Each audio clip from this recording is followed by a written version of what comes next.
Olá, tudo bem com você? Meu nome é Claudete Martori. Eu trabalho com terapias holísticas no espaço Encontro do Ser. Hoje vamos à nossa segunda aula de física quântica ou mecânica quântica e vamos falar sobre o salto quântico. Para você que está chegando aqui agora, eu recomendo você olhar a aula 1.1, que é sobre o átomo, tá? E depois tem a aula 1.2, que é uma meditação para a abundância, aplicando já os conhecimentos da primeira aula. Vamos então? Aqui nós temos fotos do átomo, não é? Do lado esquerdo, no topo, nós temos a foto de um átomo. Esse aí é chamado modelo de Niels Bohr, que é o núcleo e os átomos elípticos, né, girando, os elétrons girando elipticamente em volta.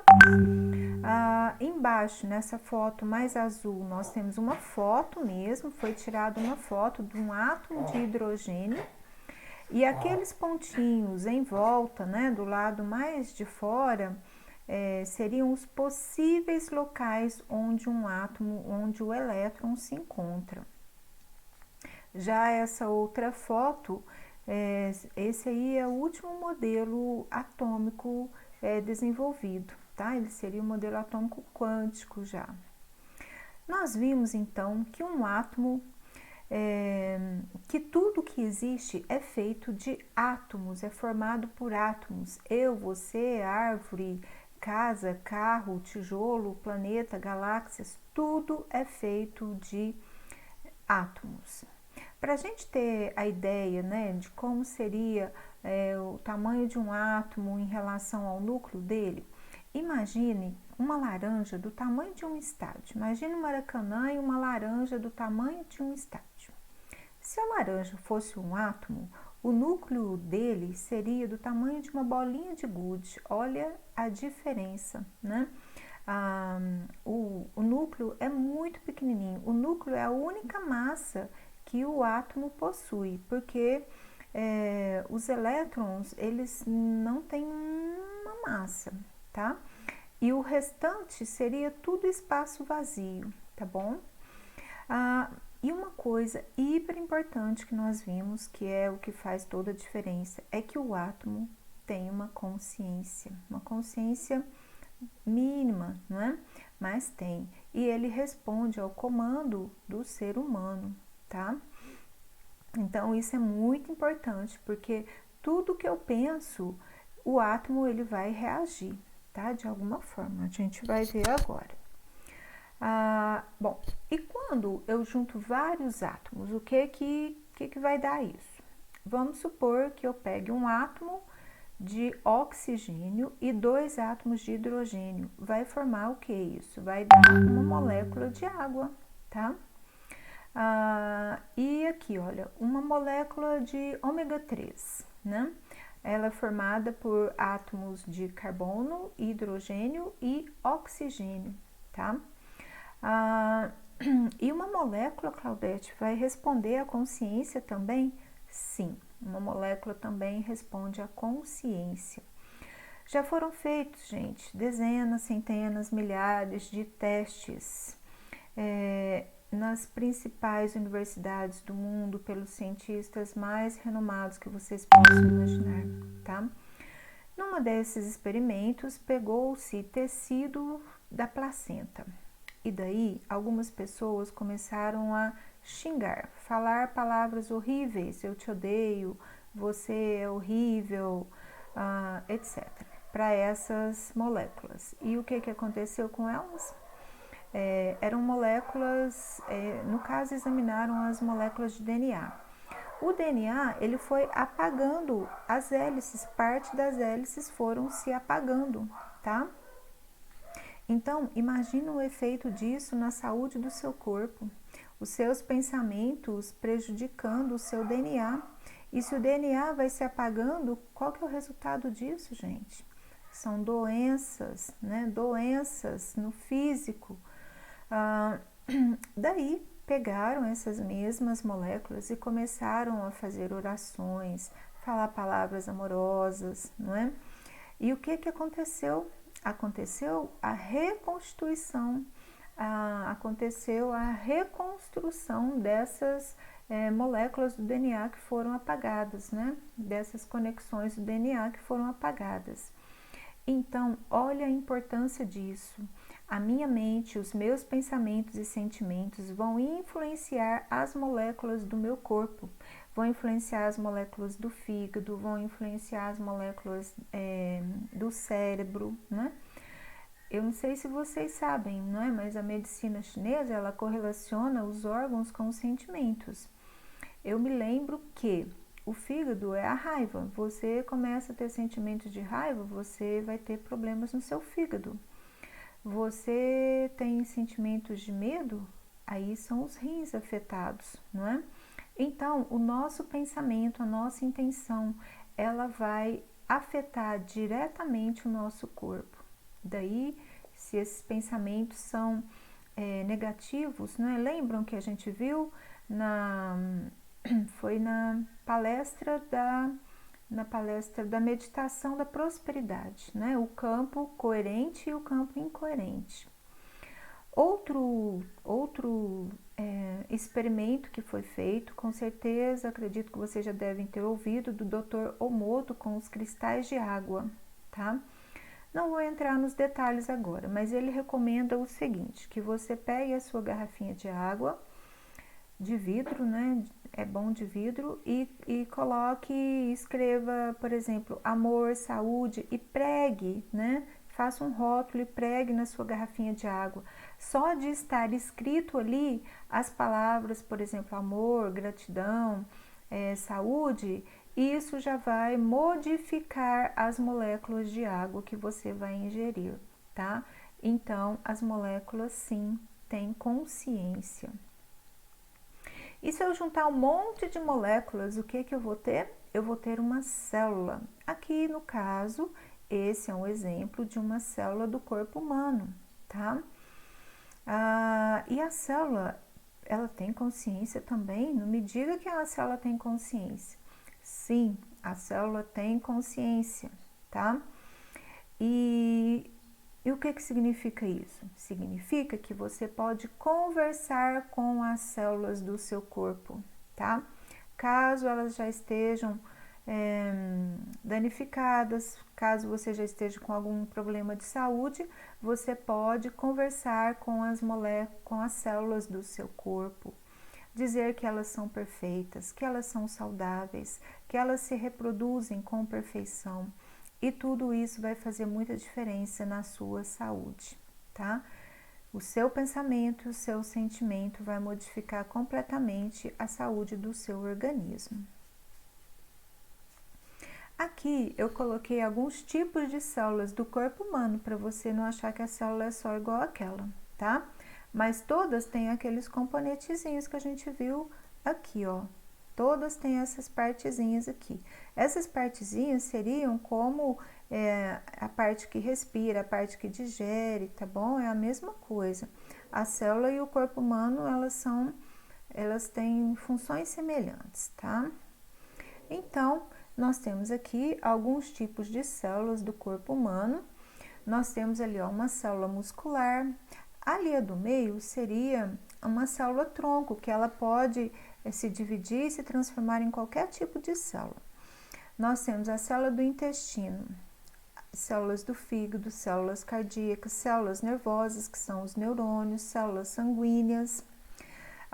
Existem também células vegetais. Isso aqui é apenas um exemplo para vocês saberem o que é uma célula, tá? Se não sabiam ainda. E aqui nós temos um corpo humano, né? E começa aqui essa figura lá no número 1, mostrando os átomos. Eu não disse que tudo é formado por átomo? Depois nós vimos que os átomos formam as moléculas, que formam as células, que nesse caso aqui, olha, formou, vamos dizer, uma célula muscular. Juntando várias células musculares, eu vou ter o tecido muscular. No caso aqui, esse tecido muscular liso formou a parede do estômago, que formou o aparelho digestivo, que formou uma pessoa, tá?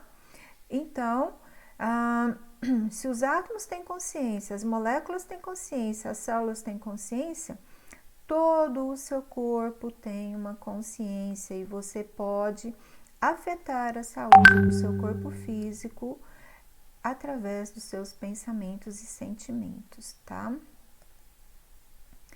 Então, agora, vamos supor que eu queira examinar aqui o abdômen. Eu quero examinar uma parte do seu corpo, o braço. Se eu começar a examinar o seu braço, eu vou chegar também no tecido, na célula, na molécula e nos átomos. Vamos pegar aqui o abdômen. Eu começo a observar com um microscópio o abdômen. O que eu vou encontrar lá no seu abdômen? Seu aparelho digestivo. Se eu fosse observar a sua cabeça, eu iria encontrar células neurais. Tá acabando a bateria. Só um instantinho aqui. Pronto. Então, se fosse na cabeça, eu ia encontrar células neurais, os neurônios. Então, no sistema digestivo, eu olho com o microscópio e encontro o seu sistema digestivo. Eu olho mais um pouco, eu encontro o seu estômago. Se eu focar bastante no seu estômago, eu vou encontrar lá as células musculares, o tecido muscular, quer dizer. Se eu focar mais ainda, eu vou enxergar as célulazinhas todas separadas. Se eu focar mais ainda, eu vou encontrar as moléculas. Spy, meu cachorrinho, gente. Aqui, esse menininho bonitinho. Fala oi, fala oi, fala oi. Ele sempre quer ficar no colo, né? Mas agora não pode, estou trabalhando. Então, eu vou encontrar a célula. Se eu focar mais, eu vou encontrar as moléculas. E quando eu foco mais ainda, eu vou encontrar os átomos formando essas moléculas. E se focar mais ainda, encontra mais alguma coisa, Claudete? Sim, encontra as partículas subatômicas, você vai encontrar o vácuo quântico, que a gente vai falar em outras aulas. Vou deixar você curioso para saber o que mais que tem. Vamos seguir então.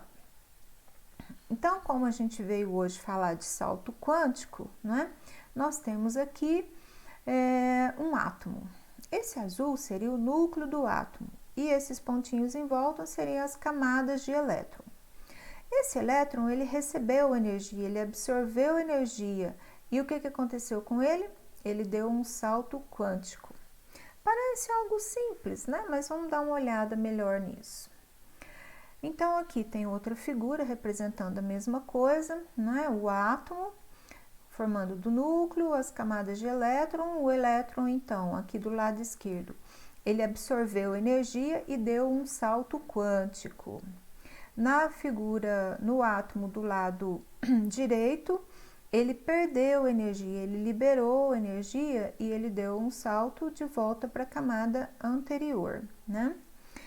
Mas isso, gente, não é uma coisinha simples assim. Olha lá, ó, intrigante. Quando o átomo dá um salto quântico, ele não percorre a distância entre as camadas. Ele desaparece de uma camada e aparece na outra camada. Né? Olha a carinha ali de surpresa. Sim, é tipo, vamos supor que eu quisesse ir na padaria, eu desapareço aqui da minha casa e apareço na padaria. Quando eu quero voltar para minha casa, eu desapareço lá e apareço aqui sem ter percorrido a distância que separa a minha casa da padaria. É algo assim, gente, é intrigante mesmo, tá? Ele materializa e desmaterializa. E aonde que é que ele tá quando ele desaparece?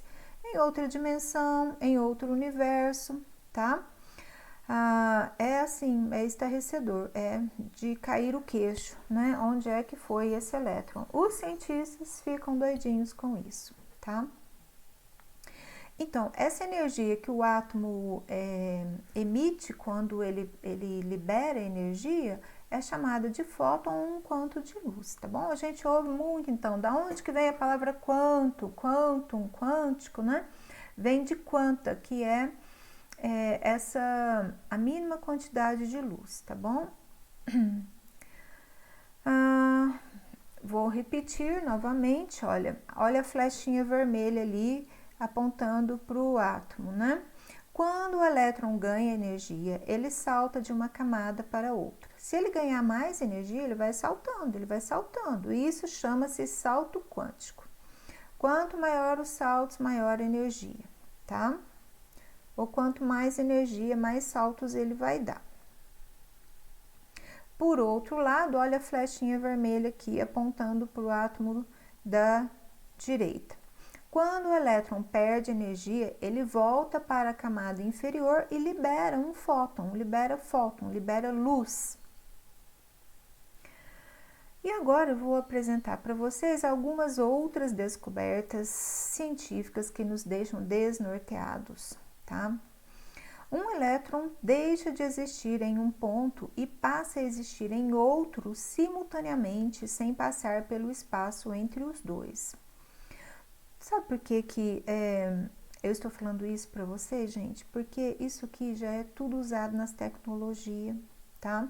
Só que ninguém conta para as populações, para as pessoas, que efeito que isso tem na sua vida, mas eles usam adoidado para fazer o seu celular, satélites, armas de guerra, computadores quânticos. Então, tudo isso já é usado na tecnologia e a população não fica sabendo dessas coisas, não tem a consciência que isso pode ser usado para a sua saúde, para o seu bem-estar, para o desenvolvimento da sua consciência, tá? É por isso que eu estou aqui, para te contar essas coisas. E quanto mais pessoas souberem disso e usarem isso, maior a expansão de todos nós. Então, gente, é desse jeito, tá? Olha ali, olha nessa figura da direita aí, o elétron veio, ele saltou de um lado para o outro e não passou pelo aquele ponto ali. Olha essa figurinha da esquerda aqui, ó, a física clássica. O que teria que acontecer? Teria que, vamos dizer ali, o elétron subir, teria que subir e descer para chegar do outro lado. Na física quântica, não. Isso é chamado de tunilamento quântico. Ele está aqui, ele aparece de lá, sem ter passado pelo espaço, por aquele espaço, tá? Dizem que isso quando você liga um aparelho elétrico, né, eletrônico na tomada, dizem que o elétron ele não vem pela tomada, ele tá lá na parede, ele pula para o seu aparelho, tá? Isso seria uma aplicação para a gente poder entender na tecnologia como é que é. Mais descobertas. Um elétron pode influenciar instantaneamente outro elétron correlacionado a qualquer distância. Então, olha, nós temos essa figura aqui embaixo, primeiro, ó, observado aqui, afetado lá. Esse aqui seria uma fotinha de um átomo com um spin para cima. Se o outro átomo está correlacionado a ele, ele vai ter um spin para baixo. Na figura de cima, nós temos de novo dois elétrons correlacionados, não é? Se um elétron estiver aqui na Terra, isso não importa a distância, não. Se um elétron estiver aqui na Terra e o outro elétron estiver lá do outro lado da galáxia, eles vão estar correlacionados. O que fizer com um vai afetar o outro, tá? E o que é isso na prática, né? Vamos explicar. Vamos supor que um casal apaixonado, eles são correlacionados? São. Mãe e filho são correlacionados? São. Amigos são correlacionados? Sim, a gente tem uma conexão, né? A humanidade toda é correlacionada, gente? Sim, a humanidade toda é correlacionada, nós já vimos que nós somos todos um, né? Por isso que não dá para eu sair fazendo o mal para os outros, porque eu estou fazendo para mim mesmo, né? Então, foram feitos centenas de testes. Tem livros e livros falando destes testes feitos. Feitos aonde? Nas maiores universidades do planeta, pelos maiores cientistas conhecidos, tá? Vou dar um exemplo para vocês. Pegou-se um casal de namorados apaixonados, E aí tem uma tal de uma gaiola de Faraday, que é um local que não recebe nenhuma influência externa, ela é eletromagneticamente protegida, nada entra lá dentro e nada sai de lá de dentro em termos de ondas, de pensamento, de nada, tá? Bom, então uma pessoa ficou lá dentro com os eletrodos colocados na cabeça e a outra ficou de fora. Ninguém sabia exatamente o que iria ser feito, tá? Daí, eles, vamos supor, eles podem fazer qualquer estímulo. Eles podem colocar uma luz forte, assim, no olho da pessoa. E aí, o outro que estava lá na gaiola de Faraday, completamente isolado, as ondas cerebrais deles vai acusar esse estímulo recebido, tá?